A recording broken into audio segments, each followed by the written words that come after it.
Skit totali mill-Partit Nazzjonalista wara l-gidba ċertifikata ta' Jason Azzopardi. Dan kien il-messaġġ li ħareġ waqt konferenza tal-aħbarijiet tal-Partit Laburista dwar is-sentenza tal-Qorti tal-Appell li konfermat il-gidba ta' Jason Azzopardi fuq deputat Laburista Carmelo Abela.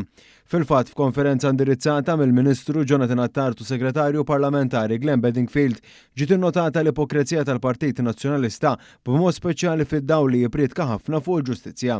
Is-Segretarju Parlamentari Glenn Bedingfield innota li l-Partit Nazzjonalista rikeb fuq dawn l-allegazzjonijiet u għamilhom tiegħu dan b'turija ċara ta' dak li l-Partit Nazzjonalista jista' joffri lill-poplu. U nies jafu li dak li tista' tieħu mill-Partit Nazzjonalista llum. X'tista' tieħu mill-Partit Nazzjonalista llum? Tista' tieħu politika tal-mibeda, politika tal-konfrontazzjoni, politika illi ma tagħmilx sens għan-nies imma tagħmel sens biss għal min jieħu pjaċir jgħajjar, għal min jieħu pjaċir jiffomenta d-diviżjoni, għal min l-uniku intenzjoni li għandu hija li jekk ma jistax jilgħab iħassar. Quddiem dan kollu Bedingfield ukoll innota r-riformi li daħħal l-Gvern Laburista biex is-sistema ġudizzjarja ma tibqax tintuża bħala arma l-vantaġġ politiku.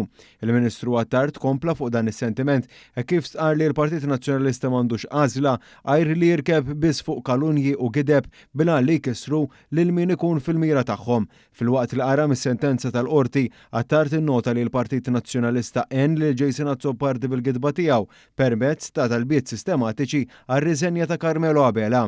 Apparti minn hekk il-Ministru Attart għamel referenza għal dak li kien kiteb fuq il-medja soċjali id-deputat tal-Establishment Nazzjonalista Carol Aquilina fejn kien qal li Abela kien se jwaqqal l-libel tiegħu meta jintalab jixed iżda fil-verità Abela mhux tallimu għax il-libel li kien fetaħ iżda rebħu. Attart saħaq kif dan l-aġir huwa frott tan-nuqqas ta' idejat illi għandu l-Partit Nazzjonalista.